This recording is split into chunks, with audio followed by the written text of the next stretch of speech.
Making a creative brief is kind of like setting daily morning intentions in a journal before you start your day, or making a to-do list and checking off each box tick by tick, one by one.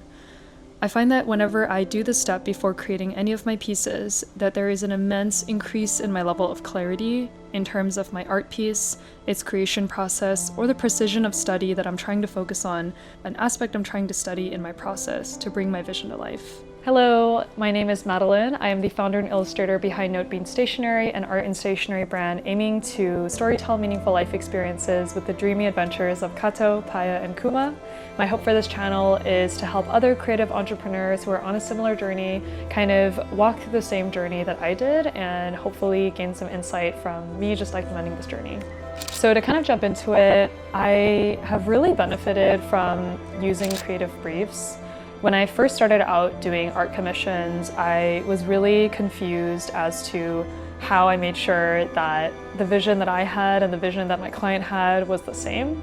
And of course, I am not a trained designer, I'm not a trained illustrator formally, so it was really a learn by experience kind of moment. So in terms of commissions, this has really helped me clarify my process. I find that the most important step in a commission, in any kind of visual arts medium, is really to make sure that the vision that you are creating with your client is completely agreed upon before anything is done, before a deposit is done, before iterations are made. And this just really prevents that burnout that artists face when you spend 4 to 5 hours or even longer for different types of artists or traditional medium artists on a piece, and they want adjustments, right? And it doesn't feel great as an artist, and your client won't be as happy either. So it's really kind of a way to make sure that the prompt is really well understood and well agreed upon. I found that this has helped me make my business side of making art a lot more enjoyable. The second aspect of using creative briefs that I really wanted to cover was how it has helped me improve my art. So when I first was starting on my digital art journey, I had done traditional art before that, but I would really use traditional art as kind of a way to relax, and I would do it for hours at a time. I would just have like something playing in the background, and this is really at its core what art for me was meant to be, a way to relax, a way to recharge, a way to feel like myself again. But when I started to join Patreons of other artists, a big one was Sam Does Art, I started to understand and realize the importance of focused art studies. And so what this meant was using a reference. And so this could be a reference of a photography of still life. It could be using a reference of artists that I admire. And I would essentially kind of break down and put together this prompt before I even started my piece, kind of a reference board of what am I trying to accomplish with this piece? What am I trying to study? What am I trying to learn? And I think this was just extremely powerful in terms of focusing the way that I was approaching these studies. Instead of trying to focus on 10 different things at once, I could really clarify and narrow down on one specific thing. So here are some examples of creative briefs that I've done in terms of art studies and what I was trying to focus on and how I wanted to accomplish it. The last type of application I wanted to focus on for creative briefs that has really helped me in my process is actually on the process. So a very meta kind of pillar here, but I have found that using creative briefs to initiate a change in my process has also been extremely helpful. There's a lot of muscle memory and a lot of comfortable habits that I think we develop as artists or skilled craftsmen in whatever you decide to pursue and repeat for many, many months and many years. So sometimes I'll use it to adjust my process. So maybe it means scanning a physical sketch or a physical painting and rendering that.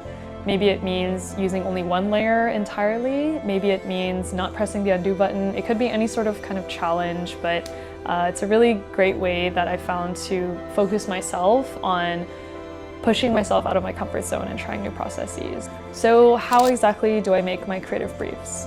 So essentially when I'm first starting out, I will basically just open up a new page on Procreate. And Procreate has this really cool feature called Page Assist. So whenever you make a new layer, that will show up as a separate page. And if you group this, this will be a page per group essentially. And within this page, I'll essentially just write down very simple few things. What is my goal for this piece? How do I want people to feel? What are some core elements that might be in this? And is there any unique change in my process that I'm trying to either focus on or change? And that's kind of pretty much it. So when it comes to changing our art process or conducting an art study, I think this is pretty straightforward. It's very introspective and up to your personal art goals and where you're at in your journey. When this comes to a commission, this can be slightly more complex. Usually I'll pair this creative brief with an overall briefing timeline document. So this document will have those questions written out, asking the client, what is the piece you're trying to create? How do you want your audience or whoever is receiving this piece to feel when they receive this? And is there any elements, components I should be mindful of, or are there references that you're looking for? A lot of times people who book with artists, they have multiple artists already in mind and on their registrar. And so it's really just a way for you to know if they already have a style in mind. When it comes to working with clients as a commission artist, you must remember that you are a tool and your client is using you as a tool to bring their creative vision to life.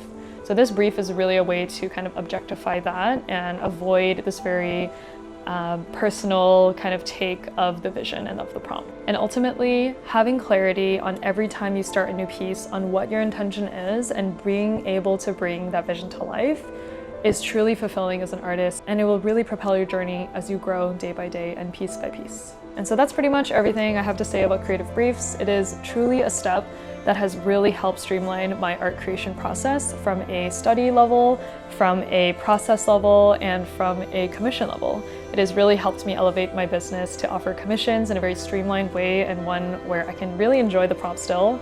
And it has also allowed me to really create different pieces in a very quick and streamlined kind of way. So I hope you enjoyed this video. If you want to book commissions with me, there's a link down below. If you want to check out some other digital art resources, I have brush packs as well as a free digital artist checklist that you can check out down below. But that is pretty much it, and I hope to see you in the next one. So thanks so much. Okay, bye-bye.